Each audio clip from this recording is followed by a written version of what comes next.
ওর দিন কিস্তি তুলতেছি প্রায় সোদের মুখী, একটা কিস্তি মিস্তি তুলতে পারলি ভালোই হইতো।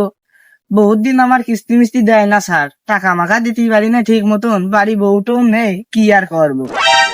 স্যার দাঁড়ান দাঁড়ান দাঁড়ান। আপনার কি আপনার কাজ বাজ কি? হ্যাঁ, এই সামনে পরে সাইকেল করে চলে আসলেন, আপনার হুঁশজ্ঞান নেই? স্যার আপনি তো আমার গাছ বাড়ে সাইকেল দিয়ে দিচ্ছেন। স্যার আপনি মনে হয় তো কিস্তি মিস্তি নিয়ে বেড়ান, তা একটা লোন দিতে পারবেন না নাকি? আরে এই কিস্তি দিয়ে নেয় তো আমার কাজ। আপনার কয় টাকার লোন লাগবে আপনি তাই বলেন।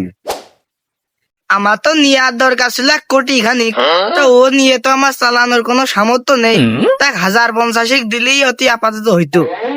ও সমস্যা নেই, তাহলে আপাতত ওই গরুর লোনটাই দি। ও ওই গরুর লোন মানে আমি নেব, আর তাহলে গরুতেই শোধ করবে?